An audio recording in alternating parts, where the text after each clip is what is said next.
Bueno, pues voy a dar inicio a nuestra noche de diálogo. Quiero darles la bienvenida a todos y todas a la noche de diálogo sobre adicción, desinformación y violencia en redes sociales en América Latina. Mi nombre es Ivette Yáñez, yo soy gerente de comunicaciones y de proyectos en Data Pop Alliance, y nada más quiero comentarles que la sesión de hoy va a ser grabada. La razón de esto es porque nos encantaría poder compartir todo el contenido y las conversaciones que tengamos hoy con los participantes del ciclo en Eureka. Entonces, bueno, comienzo contándoles un poco sobre Data Pop Alliance. Nosotros somos una organización sin fines de lucro. Desarrollamos proyectos e investigación utilizando datos, principalmente Big Data, buscando un impacto social. Debido a eso, sobre todo nos enfocamos también en resolver retos que representan o que surgen de lo que llamamos ahora la era de la dataificación. Y la dataificación nos referimos a que básicamente ahora en cada aspecto de nuestra vida generamos datos y esos datos son usados o se guardan o están en algún lado, ¿no? Y los retos que esto representa, pues bueno, van desde la parte ética del manejo de los datos hasta las transformaciones culturales, sociales y políticas que representan y que traen estas nuevas tecnologías a nuestras vidas, sobre todo y ahora en el tema de redes sociales. De hecho, las redes sociales han estado en el ojo del huracán últimamente, sobre todo a partir de las revelaciones que hizo la whistleblower Frances Haugen sobre Facebook, que bueno, ahora ya es Meta. Y Meta, de hecho, incluye redes sociales como son Facebook, Instagram, WhatsApp, que son particularmente populares en América Latina. Y pues en este contexto decidimos aliarnos con Eureka. Esta es la plataforma que es el primer club de libros y películas que se ha convertido en red social sin fines de lucro, para organizar un espacio de discusión donde hablemos de estos retos y sobre estos temas en español. ¿Y por qué en español? Y sobre todo, ¿por qué enfocados en Latinoamérica? Hay algunas razones, pero sobre todo en América Latina el uso de las redes sociales es bastante alto. De hecho, se estima que 3.5 horas al día pasamos en redes sociales las personas en Latinoamérica. Parece un número relativamente bajo y sin embargo es el más alto comparado con todas las regiones del mundo, al menos de acuerdo al Global Web Index del 2021. Asimismo, la región ha sido particularmente afectada por retos como son la desinformación, ¿no?, que se ha expandido sobre el COVID durante la pandemia, cómo hemos usado el WhatsApp para generar violencia, desinformación, sobre todo durante elecciones presidenciales, como sucedió en Brasil en 2018.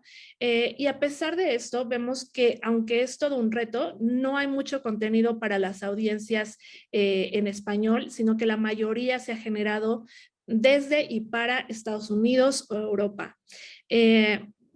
Y pues tomando en cuenta esto, quiero darles la bienvenida a nuestros panelistas. En un momento les voy a invitar a que se presenten, pero quiero agradecerles porque realmente les dimos muy poca anticipación para que pudieran unirse al evento, entonces estamos muy agradecidos. Y comentar que esta sesión pues está organizada, como ya saben, en el marco del ciclo temático El capitalismo de las redes, que ocurre en la plataforma de Eureka esta semana y que se va a extender hasta el 12 de diciembre. Pero esta primera semana en particular, los usuarios están invitados a ver El dilema de las redes, este documental en Netflix, que de hecho fue muy popular cuando salió inicialmente, y por ello la idea es contextualizar los retos que se mencionan en el documental, pero anclado a la realidad de Latinoamérica. Estos retos, por supuesto, realmente se han venido discutiendo y explorando por académicos y por organizaciones por ya un tiempo, entonces realmente la plática no va a estar limitada al documental, pero a partir de ella, pues surge este espacio. Y ahora sí, quiero invitar a nuestros panelistas. Les voy a dar aproximadamente 2 minutos, entonces breve, para que nos den su nombre, su área de enfoque, que se dedican y por qué creen ustedes que estos temas son relevantes en el contexto de América Latina. Me gustaría empezar contigo, Paola. Muchas gracias. Hola, hola. A ¿Me ti, escuchan? gracias por acompañarnos. Sí, te escuchamos. Perfecto, muchas gracias. Bueno, mi nombre es Paula Villarreal. Yo soy científica de datos e ingeniera de software autodidacta. Desde hace más de 20 años me dedico a trabajar con todo lo que tiene que ver con Internet, desde los ámbitos de la sociedad civil, desde del gobierno, y últimamente en empresas. Mi enfoque ha ido mucho en torno al impacto social. Siempre me ha interesado entender cómo la tecnología puede ayudar a resolver algunos problemas sociales y a entenderlos, y cómo los datos pueden ser utilizados tanto para bien o para mal, eh, en ciertos ámbitos, ¿no? Por ejemplo, las redes sociales, pero no solo en eso, sino también cómo los algoritmos afectan sistemas públicos, por ejemplo, el sistema de justicia, en el cual he tenido experiencias colaborando con la American Civil Liberties Union en Estados Unidos, en casos de justicia criminal. Y bueno, eso es básicamente a lo que me dedico. Perfecto, gracias, Y Paula. la relevancia de esto en la América Latina, bueno, supongo que es por mi experiencia también en México, sobre todo, soy mexicana, y creo que se debe a eso. Súper. Gracias, Paula. Matías, por favor. Hola, ¿qué tal? Bueno, buenas tardes, buenas noches a todos, depende de dónde estén, de dónde se estén conectando. Acá en Argentina son como las 8 de la noche, más o menos. Bueno, mi nombre es Matías González, soy el coordinador del Observatorio Legislativo del Centro de Estudios en Libertad de Expresión y Acceso a la Información de la Universidad de Palermo. El centro se dedica a realizar estudios en torno a la libertad de expresión y en particular a la libertad de expresión en línea. El observatorio en particular tiene como objetivo monitorear en 9 países de América Latina, en Argentina, Brasil, Chile, Colombia, Ecuador, Guatemala, México, Paraguay y Perú, no sé si me estoy olvidando alguno, las distintas leyes y proyectos de ley que intentan regular la libertad de expresión en línea, sobre todo, y estamos ampliándonos a la protección de datos personales y privacidad. Bueno, este espacio me parece súper relevante, lo celebro, me parece buenísimo. En principio, con respecto a lo que decía Ivette, me parece que está muy bueno que desde el sur global tengamos estos espacios, y por eso también los invito y las invito un poco a ver el sitio del observatorio y del CELE, que tiene mucho contenido en castellano, y a su vez traducido al inglés para que lo que producimos desde el sur llegue a otras áreas del mundo, básicamente. Así que bueno, muy contento de estar acá. Gracias. Gracias a ti, Matías. Y bueno, pues ahora invito a Julie a que nos cuentes un poquito sobre ti y aprovechando que nos cuentes sobre Eureka, porque de hecho, pues tú eres la fundadora de Eureka. Gracias, Ivette. Buenas tardes, buenas noches a todas y todos. Bueno, mi nombre es Julie, yo soy franco-brasileña, vivo actualmente en la Ciudad de México. Mi formación es en ciencias políticas, relaciones internacionales y estudios de género, y desde hace 5 años trabajo en el área de tecnología. Entonces me interesa particularmente el impacto que tienen los datos, la tecnología, no solamente a nivel de progreso tecnológico que pueden aportar, pero sobre todo su impacto social, político, su impacto en nuestra cultura. En particular, he hecho investigación y proyectos sobre el uso de datos y de Big Data para políticas públicas, también sobre temas de violencia de género y sobre desinformación. Hoy soy fellow de la Fundación Mozilla, y como fellow de la Fundación Mozilla desde hace un año estoy creando una plataforma que se llama Eureka, que es la que mencionó Ivette, que es una red social, pero sin fines de lucro. Entonces realmente operamos como un club de libros y películas que se propone apoyar el cambio social. En otras palabras, lo que puedes hacer en la plataforma es encontrar libros, películas, documentales sobre un tema en particular y así discutirlo con una comunidad que también se interesa por este tema. Y nuestro impacto esperado con eso es pues, promover más pensamiento crítico, promover más acción hacia el cambio social sobre temas que sean relevantes en diferentes contextos. Y Eureka realmente y ahí lo relaciono con la pregunta de por qué es relevante ese tema, ¿no? Pues nace de una convicción de que la tecnología puede servir un propósito social y de que hay que desafiar algunas de esas estructuras de la industria de la tecnología, tal como la conocemos hoy, que está centrada en Estados Unidos, que está centrada en hacer lucro, pues para empezar a generar espacios alternativos de conversación y de creación de comunidad en línea. Les voy a dejar enlace de la plataforma y del ciclo en el cual, pues en el ámbito del cual estamos haciendo esta charla, ahí mismo en el chat, entonces le pueden por ahí echar un ojo. Súper, muchísimas gracias, Julie. Y finalmente quiero darle la bienvenida a Daniel, que de hecho él no es parte de nuestro panel como tal, pero él es un artista gráfico y aceptó nuestra invitación para dibujar en vivo y básicamente plasmar algunas de las ideas que hoy vamos a platicar y que vamos a conversar. Entonces, muchísimas gracias, Daniel, y no sé si quieres presentarte también, por favor.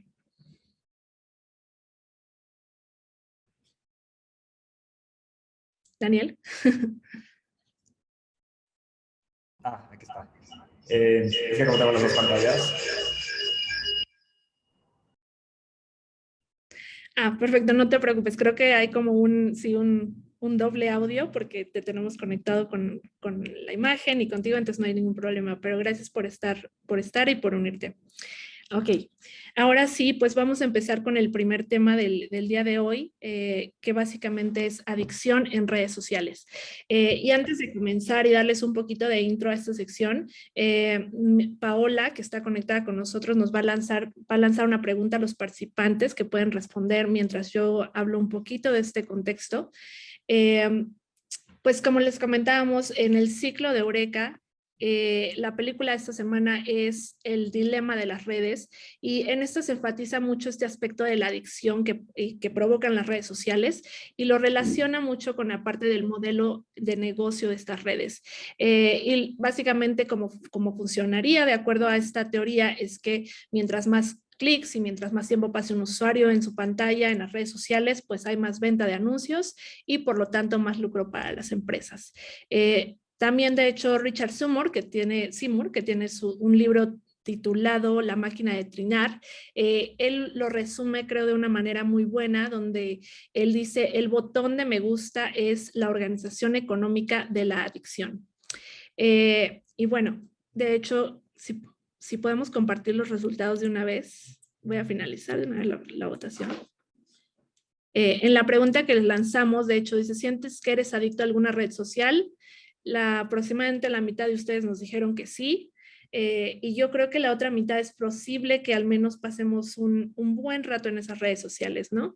Entonces, con esto en mente, lanzo mi primera pregunta para ti, Paola, con quien nos gustaría empezar. Y básicamente queremos que nos cuentes pues un poquito sobre cómo funciona este mecanismo o esta economía de la adicción, como le llama Richard Seymour, a nivel técnico.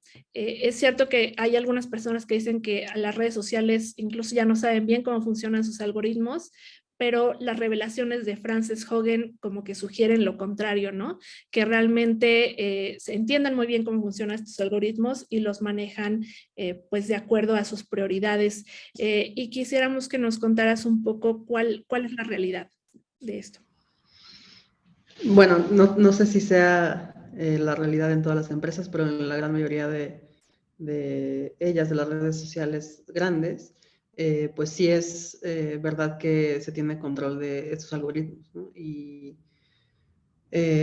a través de pues, mecanismos de, por ejemplo, experimentación A/B, ¿no? O sea, A/B testing, se puede crear una correlación entre los cambios que se hacen a los algoritmos o el funcionamiento de un algoritmo black box con el comportamiento deseado en términos, por ejemplo, de engagement, ¿no? Entonces, la realidad es que técnicamente sí es posible tener explicabilidad de cómo funciona un algoritmo de este tipo, ¿no? Cuyo objetivo no es otra cosa más que optimizar el engagement, definido engagement como, por ejemplo, clics o segundos de view time, etcétera, ¿no? Y bueno, obviamente es importante decir también que no es un solo algoritmo, ¿no? O sea, el algoritmo, o quizás usamos el atajo mental de decir el algoritmo de Facebook o el algoritmo de Instagram, pero en realidad son muchos algoritmos que están generando, o están consumiendo y generando información sobre el comportamiento de los usuarios, ¿no? Y que la combinación de ellos, junto con análisis de datos, estadística, etcétera, y cosas como A/B testing, es lo que le da a las redes sociales las herramientas técnicas para medir el comportamiento de estos usuarios. Ahorita mencionaste un poco el black box. No sé si nos puedes explicar un poco más sobre cómo funciona eso. Pues un algoritmo black box, digamos, se genera a través de técnicas, por ejemplo, de machine learning o de deep learning de forma no supervisada. Es decir, que el algoritmo aprende por sí solo. Entonces no sabemos bien qué variables utiliza para hacer sus correlaciones y no sabemos cuáles son los mecanismos para los cuales nos ayuda a tomar decisiones, ¿no? O sea, por ejemplo, hay casos muy graves de algoritmos que son o propietarios o simplemente black boxes, en los que estos algoritmos ayudan a tomar decisiones, por ejemplo, a jueces, ¿no? Sobre la peligrosidad de una persona que está siendo sometida a un proceso judicial, ¿no? Entonces, lo que hace este algoritmo es tomar pues toda la información personal de esta, pues del indiciado, digamos, y a través de pues ciertas correlaciones, por ejemplo, de qué código postal viene, a qué escuelas fue, qué tipo de educación recibió, etcétera, etcétera, etcétera. O sea, lo estoy sobresimplificando, pero es ese tipo de variables, es que toma la decisión o mide el riesgo de que esa persona vuelva a cometer un delito o no, ¿no? Y entonces, con base en ello, un juez puede determinar si le da la libertad bajo palabra o lo mete a prisión preventiva, ¿no? Entonces, la peligrosidad de este tipo de algoritmos es que no tenemos idea de cómo funciona y por ende no podemos hacerlos rendir cuentas, ¿no? O sea, y al contrario, hacen que, o le quitan los mecanismos de rendición de cuentas a los jueces. Por ejemplo, un juez puede decir, pues yo no decidí, fue el algoritmo, ¿no? Y al no saber cómo funciona, pues en realidad como sociedad nos quedamos sin mecanismos de rendición de cuentas. Entonces, pues básicamente así funcionan los algoritmos black boxes y están en todos lados, ¿no? Hay empresas que, digamos que, cuyo modelo de negocio es ingerir datos como input y sacar una clasificación como output, ¿no? Y sus clientes no tienen idea de cómo llegan a esa clasificación. Por ejemplo, en términos de machine vision, ¿no? Yo te doy una foto o te doy 100,000 fotos y tú me dices de cada una de esas fotos qué hay en cada una, ¿no? Y hay algoritmos que son muy, muy complicados, que son propietarios y que pues no nos ofrecen explicabilidad, ¿no? Claro. A mí me parece que en el sentido de las redes sociales, esta explicabilidad sucede en varios grados dependiendo de qué tipos de acciones, porque como tú comentas, no es un algoritmo, hay muchos algoritmos funcionando. Y en ese sentido quería preguntarte como, ¿dónde colocarías tú? Y sé que estoy hablando de las redes sociales en general y hay varias, pero si habláramos de en un lado black box y en el otro continuo como transparencia total, ¿dónde colocarías como a las redes sociales en ese continuo? Bueno, definitivamente no hay transparencia en los algoritmos, ¿no? Y justamente es algo que muchos activistas han estado pidiendo desde hace muchos años. Es como, ¿cómo es que el algoritmo de YouTube hace las recomendaciones a los usuarios, ¿no? Con base en lo que cada usuario ha visto y en base o con base en lo que cada usuario o a cada usuario le ha gustado, ¿no? Porque pues sí hay ejemplos muy, muy concretos de cómo un algoritmo se va haciendo más o va haciendo recomendaciones cada vez más extremas, ¿no? Y que tienden hacia pues, la violencia, hacia distintos tipos de abuso, ¿no? Y contenidos como mucho más fuertes, ¿no? Y en muy pocos clics, ¿no? Entonces, como pareciera que esos algoritmos están optimizados para eso, lo cual es parte fundamental de pues la desinformación algorítmica, ¿no? O sea, cómo estos algoritmos manipulan y desinforman a las audiencias. Y pues desde afuera no es posible generar pues una auditoría, ¿no? Del funcionamiento de estos algoritmos, ¿no? Lo cual a mí me parece muy lamentable, pero también muy lógico, ¿no? Pues los modelos de negocios de estas empresas gigantes están basados en este algoritmo, ¿no? Y su ventaja competitiva se las da ese algoritmo. Y justo es esa ventaja la que los mantiene vivos. ¿Y por qué este algoritmo o estos algoritmos les dan esas ventajas competitivas? Pues justamente porque están optimizados para que nos mantengamos viendo la pantalla. Justo. Entonces sí es una cuestión bastante, pues poco fácil de resolver. Sí, complicada. Bueno, pues gracias, Paula. Quería pasarle la palabra a Matías. Y Matías, la pregunta, pues en este sentido va hacia al uso de datos personales, ¿no? Vemos que estos negocios básicamente se basan en el uso de datos personales y que hay varios esfuerzos para regular cómo se usan esos datos personales por parte de las empresas, incluyendo técnicas de análisis como puede ser el machine learning o lo que se suele llamar inteligencia artificial. De hecho, uno de los esfuerzos más conocidos a nivel mundial es el Reglamento General de Protección de Datos o GDPR. Y aquí la pregunta pues básicamente es si nos puedes proveer un panorama breve de cuál es la legislación respecto al uso de datos por parte de las redes sociales con estos fines en Latinoamérica y contarnos pues en dónde estamos y qué brechas posiblemente existen en estos marcos legales. Muchas gracias, Ivette. Bueno, súper interesante lo que comentaba Paola. En términos generales creo que la película sirve como un gran disparador, ¿no? para tocar estos temas.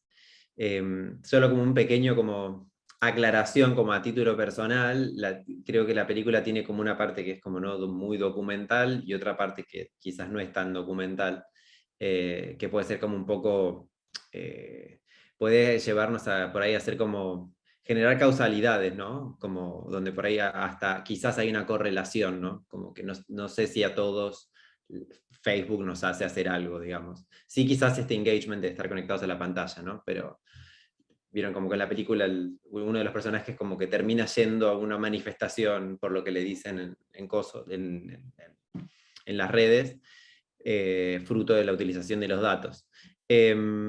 A nivel general, en la región no hay una regulación homogénea. Sí podemos mencionar que, digamos, la protección del derecho a la privacidad y un poco la derivación de la protección de los datos personales surgen de la Convención Americana de Derechos Humanos, del artículo 11, incisos 2 y 3, que protegen como la esfera íntima de la persona. Pero luego tenemos a lo largo de la región países con legislaciones que difieren, y países que ni siquiera tienen legislaciones que regulen la protección de datos personales, que quizás es algo que por ahí a estas alturas nos sorprende, como es el caso de Paraguay, que tiene una ley de protección de datos crediticios, pero no tiene una ley de protección integral de datos personales, como quizás sí tenemos en Argentina. Y si no me equivoco, otro caso es Ecuador. No así países que no tenían, por ejemplo, ahora Guatemala, quise decir. Ecuador tiene una nueva ley de protección de datos personales, Brasil tiene su ley hace relativamente poco, Y de los países que monitorea el Observatorio Legislativo, la mayoría tienen leyes de protección de datos personales, tienen leyes de acceso a la información pública y suelen tener un organismo encargado como de implementar esa ley y de monitorear lo que hacen las empresas. A su vez, como mencionaba Ivette, tenemos, ¿no?, del otro lado del océano a la Unión Europea con su GDPR y sus evaluaciones de adecuación, y no todos los países en la región cumplen con ese estándar de adecuación. Si mal no recuerdo, Argentina es uno de los que sí, y Uruguay creo que también, en torno, ¿no?, a la regulación europea, ¿no?, de la protección de los datos personales.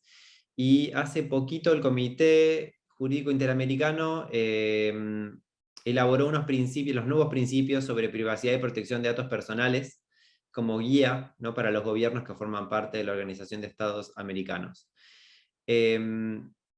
Obviamente que no existe el mismo marco jurídico, que haya distintos tipos de definición de datos personales, genera que haya brechas entre la protección que se puede brindar en los distintos países.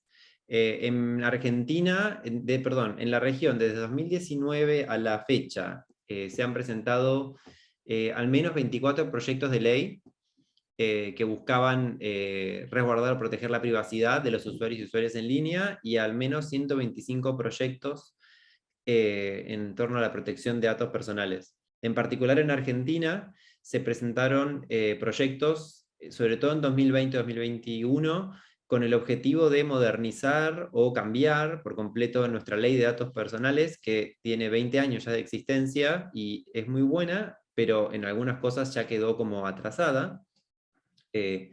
Quizás hay datos que en el momento en el que fue redactada la ley, que en la actualidad definiríamos de otra manera.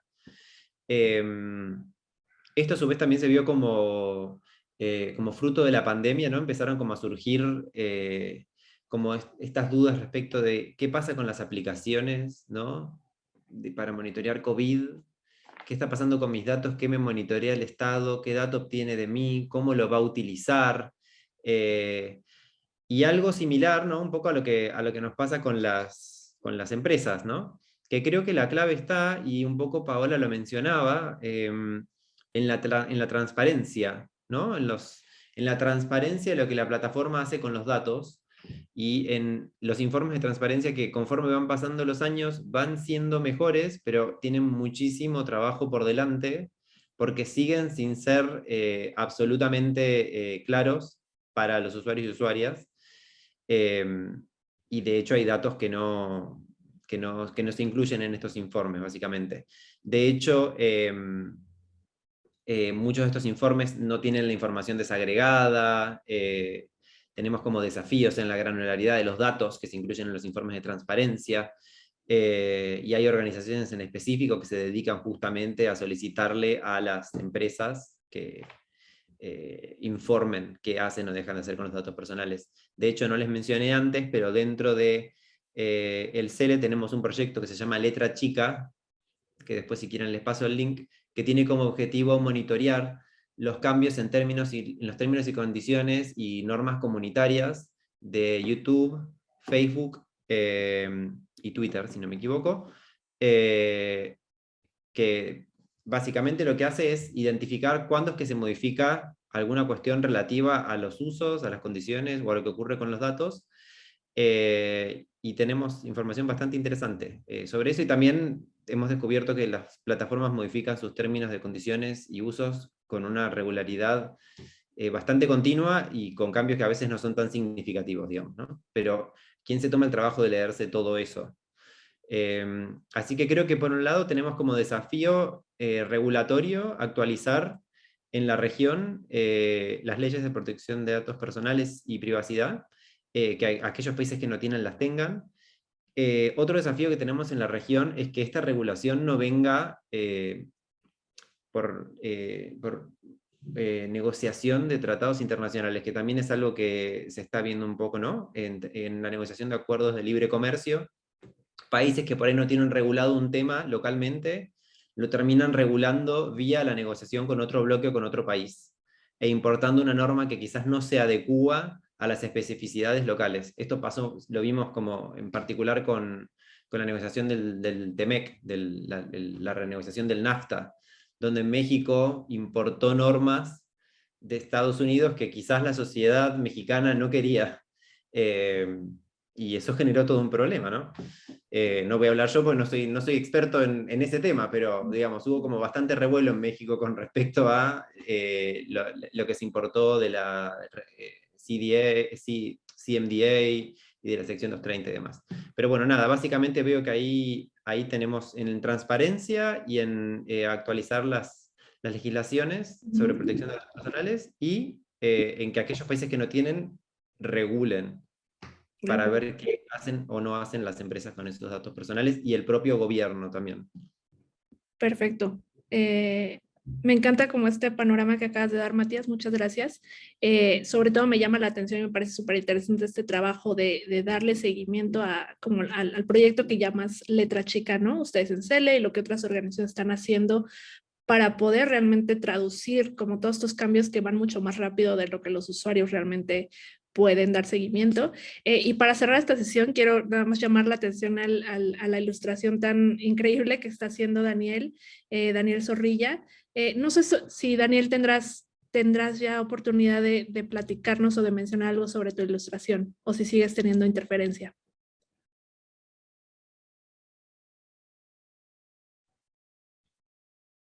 Nada más para que nos comentaras un poco la idea detrás. No sé si aquí me escuchan. Sí, te escuchamos. Ya, bueno, pues escucharlos hablar sobre los algoritmos y lo que nos hace hacer, lo que nos hace ver, pues quise representar la adicción en los ojos del personaje porque estaba pensando cómo las diferentes drogas pueden tener un efecto en la pupila o en los ojos, entonces me parecía interesante la adicción a redes sociales, poderla interpretar en los ojos del personaje. Y luego, mientras hablaban de los algoritmos, pues me acordé justamente de estas plataformas que generan contenido y que yo me dedico a la creación de contenidos en medios y muchas veces hasta decimos, hacemos desarrollos algoritmo, ¿no? Porque hay esta como tendencia de desarrollar contenido a través de los algoritmos y esto nos abre muchísimo las preguntas que ahorita se tocaron en la plática y todas estas inquietudes. Excelente. Entonces por ahí fue la inspiración del dibujo. Excelente, muchas gracias, Daniel, pues quedó increíble. Y con eso voy a pasar a la siguiente sección de nuestra conversación el día de hoy, que es desinformación en redes sociales, muy ligado claramente al primer tema. En este momento les vamos a lanzar otra pequeña encuesta, igual una pregunta muy rápida a los participantes, y mientras ustedes contestan, pues vuelvo a dar un poco de contexto.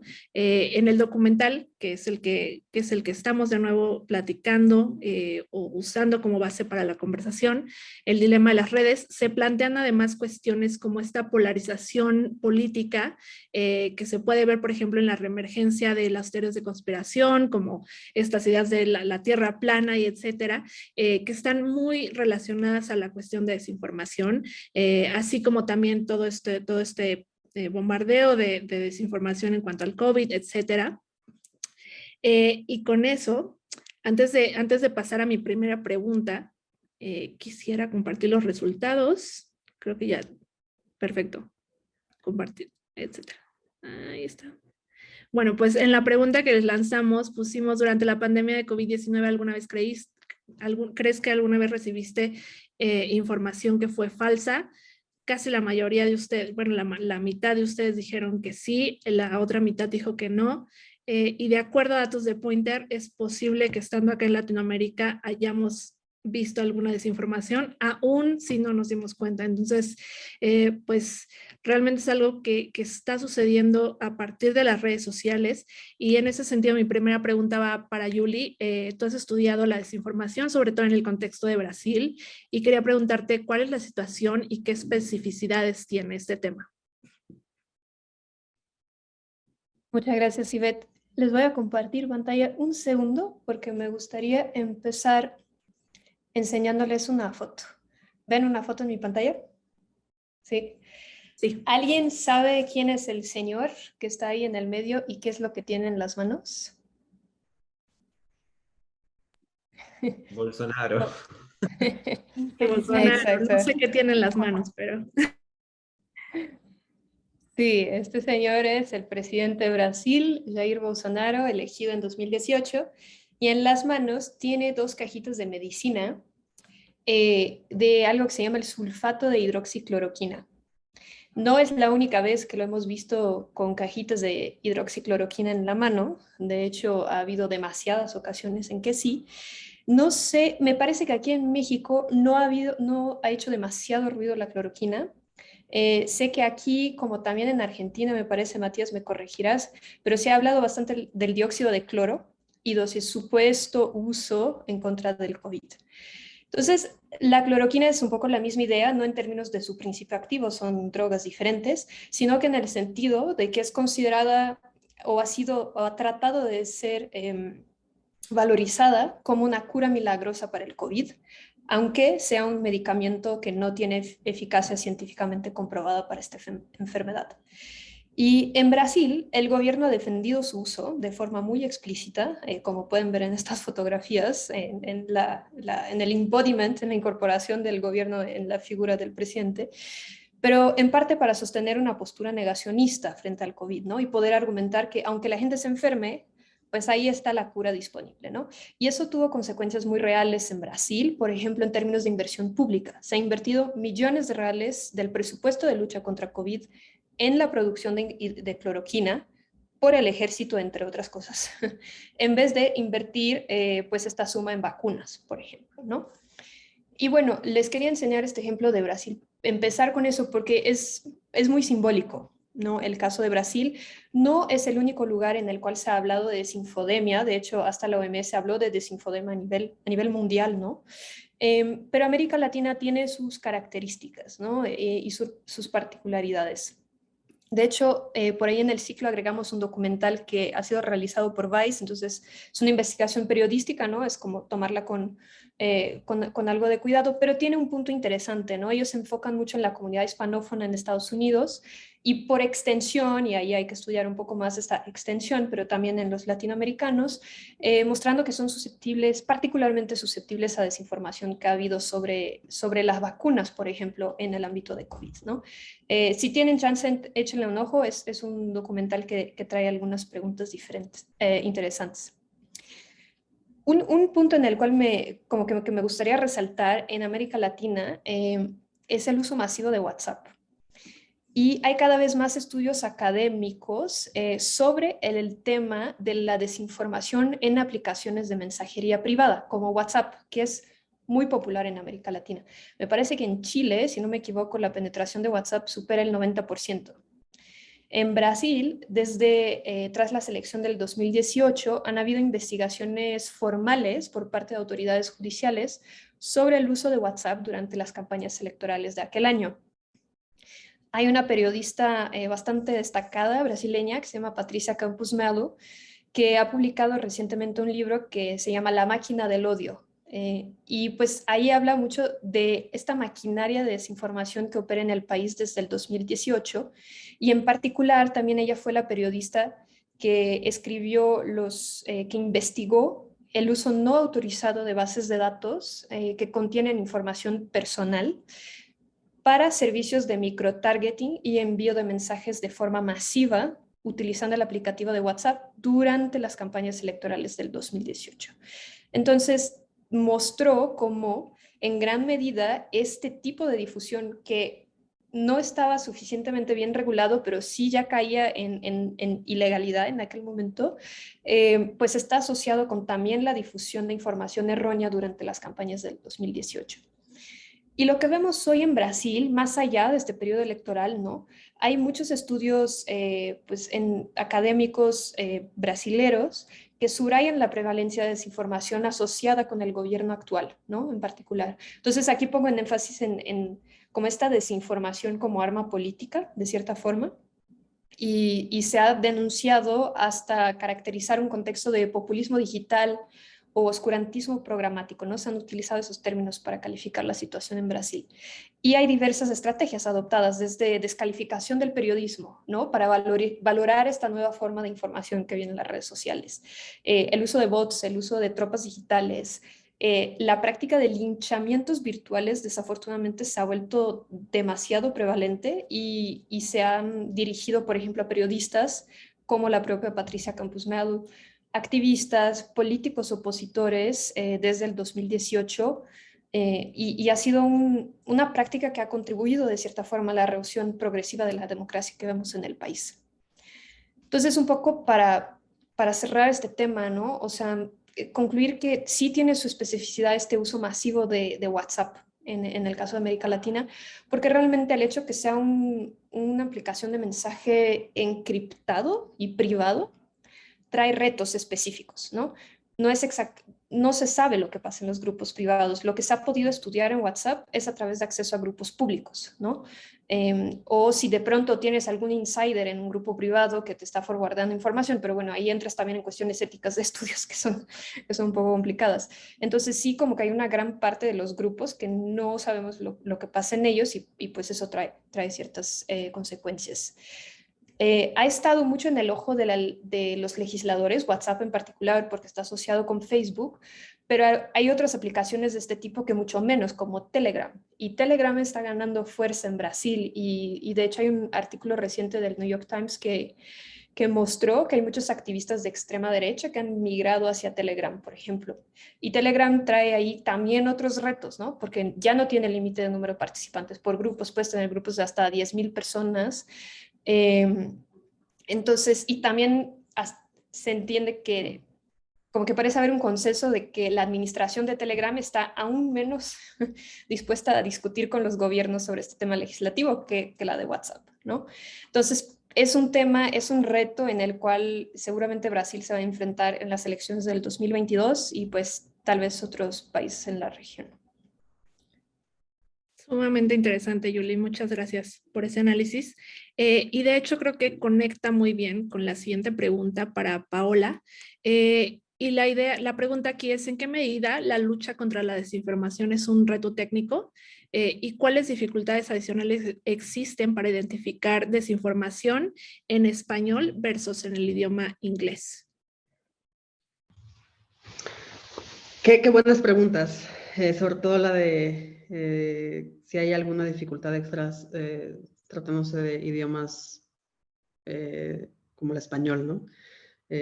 O el portugués, por ejemplo. Y yo pienso que definitivamente sí, ¿no? O sea, sí es una cuestión técnica, aunque no al 100%, al final de cuentas, pues las redes sociales son un reflejo de nuestra sociedad, ¿no? Entonces, si vemos un problema en las redes sociales, es muy probable que tengamos un problema en nuestras sociedades, ¿no? Entonces, creo que la parte técnica sí es un poco, o sea, sí existe, sí hay formas de,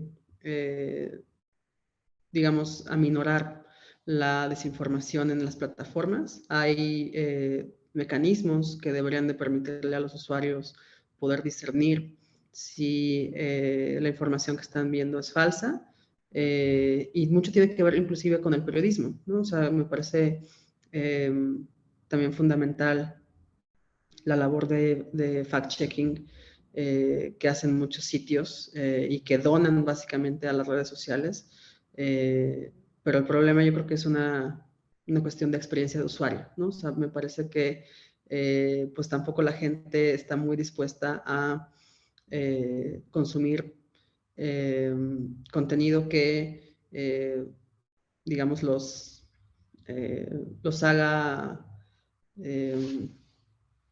pues los haga repensar sus sesgos, ¿no? O sea, al final de cuentas yo pienso que los algoritmos de desinformación o este tipo de tácticas de desinformación lo que hacen es confirmar los sesgos que ya existen en una persona, ¿no? Entonces, si una persona tiene una tendencia racista o clasista o antiinmigrante o de lo que sea, de este tipo de conductas, pues va a buscar contenido que le confirme esas ideas, ¿no? Y justamente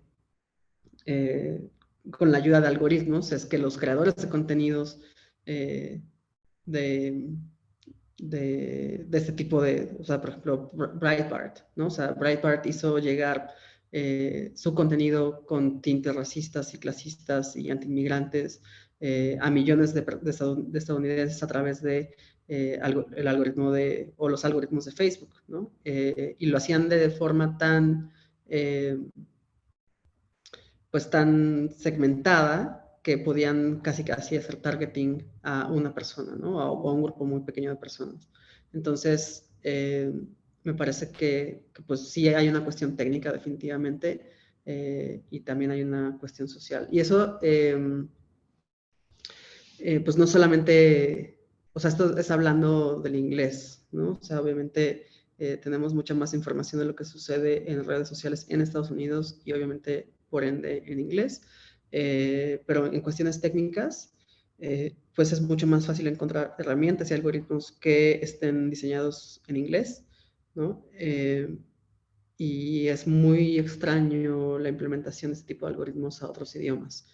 Y también, por ende, no tenemos herramientas ni de rendición de cuentas ni de transparencia en idiomas que sean distintos al inglés, ¿no? Lo cual me parece, pues, una llamada de atención, ¿no? Sí, todo un reto, totalmente. Uh-huh.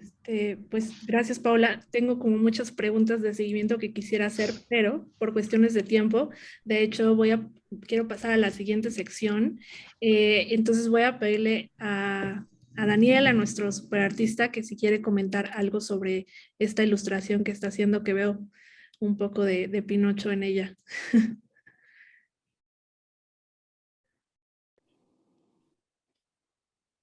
Bueno, sí, no me dio tiempo de terminarla, pero Disculpa. creo que ahí está la idea y pues justo estaba, la idea era terminar de poner los pajaritos de Twitter en la nariz de Pinocho y también algunos iconitos de WhatsApp. Estaba pensando en poner un piolín, haciendo referencia a los memes de piolín en las cadenas de WhatsApp, pero justo pues es la idea como de ligar redes sociales y las mentiras que pueden salir de ellas y que crecen y crecen y crecen. Y pueden parecer inofensivas algunas, pero siempre como una caricatura, como Pinocho, pero pueden hacer mucho daño. Me encanta, me encanta. Y disculpa que no te dejamos terminar, pero creo que todos agarramos la idea perfecto. Bueno, pues pasando al último tema de nuestra conversación de hoy, que es el odio y la violencia en redes sociales en Latinoamérica, sobre todo, les vamos a lanzar una última pregunta en el poll de Zoom y mientras ustedes las contestan, pues les recuerdo como vuelvo a esta parte de las revelaciones que hizo Frances Haugen, ¿no? La whistleblower de Facebook, donde ella enfatizó mucho el aspecto de generación de odio en las redes. Sobre todo ella como explica este mecanismo es que las publicaciones que generan más odio, y de hecho ya se mencionó hoy en la conversación, pues generan más engagement, ¿no? O interacciones, reacciones, etcétera, vistas, y por lo tanto más lucro para las empresas. Entonces, y los algoritmos realmente están calibrados para que esto suceda de tal manera. Y antes de pasar a mi primer pregunta, que va a ser para Matías, pues les muestro de una vez las respuestas que ustedes nos dieron. Vemos que la pregunta fue: ¿has experimentado discurso de odio o bullying en redes sociales? Y de hecho un 65% básicamente nos dijeron que sí. Lamentablemente esta es la realidad y cuando se mete en cuestiones de género puede ser incluso mucho más grave, ¿no? Entonces, pues en este último reto, la pregunta para Matías es cómo se tipifica, ¿no? Legalmente el discurso de odio en la legislación en Latinoamérica. ¿Qué califica básicamente como discurso de odio? ¿Realmente hay una definición que aplica para la región o para ciertos países? Y más allá de todo eso, ¿cómo se implementa actualmente o se regula la práctica de discurso de odio en Internet o en redes sociales? Bueno, muchísimas gracias. Súper interesante todo lo que se viene comentando hasta ahora. Bueno, el tema con el discurso de odio pasa algo similar a lo que pasa con la desinformación. No hay una definición única. De hecho, bueno, creo que a diferencia de la desinformación en donde en inglés pareciera haber como más, ¿no?, variantes como misinformation, disinformation, discurso de odio tiene como una única traducción al inglés. Y tenemos en la región, como marco general, la Convención Americana, nuevamente, que en su artículo 13 pone en cabeza de todos los estados la obligación de prohibir por ley todo tipo de propaganda que esté a favor de la guerra, que eso no es lo que nos interesa en este caso, o quizás sí, pero toda apología del odio nacional, racial o religioso que constituyan incitaciones a la violencia o cualquier otra acción ilegal contra cualquier persona, grupo de personas, en función de la raza, color, religión, idioma u origen nacional. Entonces, o sea, como sabrán, lo que impera es la libertad de expresión. La Convención prohíbe la censura previa. En todo caso, lo que hace es admitir que haya responsabilidad ulterior por lo que uno diga, que en principio lo deseable es que no sea penal, sino que sea civil. Me estoy refiriendo por ahí, en muchos países las calumnias e injurias están tipificadas como delitos, antes penales, digamos, antes que como civiles, ¿no? Pero más allá de eso, lo que podríamos encuadrar como discurso de odio requiere necesariamente para el sistema interamericano que haya una incitación a la violencia. ¿Y eso qué quiere decir? Tiene que haber una prueba actual, cierta, objetiva y contundente de que la persona que emite la opinión no estaba simplemente manifestando una opinión, porque el sistema admite opiniones injustas, duras o perturbadoras, sino que tiene que tener la intención de cometer un crimen. Y aparte, que exista la posibilidad actual, real y efectiva de lograr el objetivo. ¿Por qué digo esto? Porque si no, tenemos el riesgo de sancionar opiniones que quizás no nos gusten. Hay muchas opiniones que a mí no me gustan y que preferiría no ver expresadas, pero que lamentablemente, si admitimos que sean coartadas, estamos coartando la libertad de expresión de un modo que no se ajusta a lo que requiere el propio sistema interamericano. Algo similar establece el tratado, el convenio sobre derechos civiles y políticos, en su artículo 19. Después contamos con la Convención para prevenir o erradicar toda forma de discriminación racial, donde ahí también se prohíbe el discurso que tiene como objetivo la discriminación, digamos, por origen étnico o racial.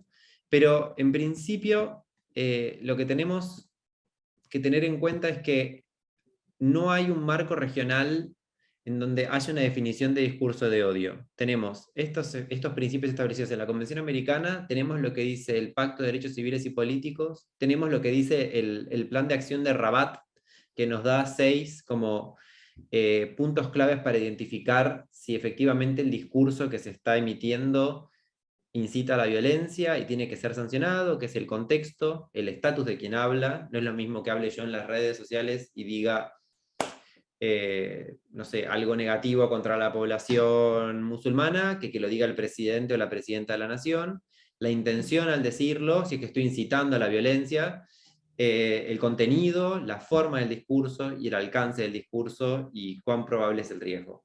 Esto lo vimos creo que bastante con el tema de los rohingyas en Myanmar, ¿no? Y toda la responsabilidad que en principio tuvo Facebook al permitir que determinado discurso de odio proliferara. Obviamente, lo que tenemos que empezar a pensar es qué otro tipo de acciones tenemos para prevenir un discurso que no necesariamente sea ilegal y que por lo tanto pueda ser prohibido, digamos, pero que de alguna manera tenga consecuencias negativas, que sea discriminatorio, que impacte de manera negativa en la juventud, que impacte de manera negativa en las mujeres o en las disidencias sexuales o con orientaciones de género divergentes. En la región, la verdad Argentina tiene una ley antidiscriminatoria y tiene un organismo en particular que es el INADI, que efectúa recomendaciones. En Colombia creo que se aprobó un código electoral hace poco donde creo que aún no recibió sanción presidencial, donde se menciona la violencia contra mujeres candidatas. En Chile hubo un proyecto que también tenía como objetivo prevenir la incitación a la violencia. En Ecuador también uno que regulaba actos de odios y discriminación. Y bueno, ya hemos visto que por demandas de la sociedad, y acá voy cerrando porque sé que vamos llegando como al límite, que las plataformas han empezado de alguna manera a responder a estas demandas y el estándar que utilizan las plataformas es menor que el interamericano. Es decir, no hace falta que haya incitación a la violencia para que una plataforma remueva discurso de odio. Obviamente es más difícil en WhatsApp que en Facebook, ¿no? Por la inscripción que hablábamos antes. Pero bueno, eso básicamente para dar un panorama general. Y de hecho, justo qué bueno que mencionas WhatsApp, porque por ahí va mi siguiente pregunta hacia Paola. Y pues, bueno, sabemos que ya mencionó también Julie, ¿no? Como el contexto es particular en cuanto al uso de esta red social en Latinoamérica. De hecho, hemos visto varias tragedias, ¿no? Como linchamientos que se han organizado a partir de desinformación que se ha propagado en WhatsApp. Entonces, Paula, la pregunta es, ¿qué retos específicos presenta en la región el uso masivo de WhatsApp desde tu punto de vista, sobre todo considerando que es una red cerrada, ¿no? Diferente a, por ejemplo, Facebook o Instagram? Bueno, pienso que el principal reto es que no se sabe cómo operan estos grupos de desinformación, ¿no? O sea, sí es evidente que pues no solo los grupos de desinformación, sino, por ejemplo, las campañas políticas o grupos, no sé, de ideologías no socialmente aceptables, ¿no? O sea, neonazis o otros grupos similares operan a través de WhatsApp o Telegram o Signal o cualquier plataforma que en realidad no son redes sociales, ¿no? O sea, en general son mucho más plataformas cerradas, son como foros de discusión a los que te tienes que suscribir, como digamos en los principios de 2000 y mucho menos una red social. Entonces, parte de los retos yo creo que pasa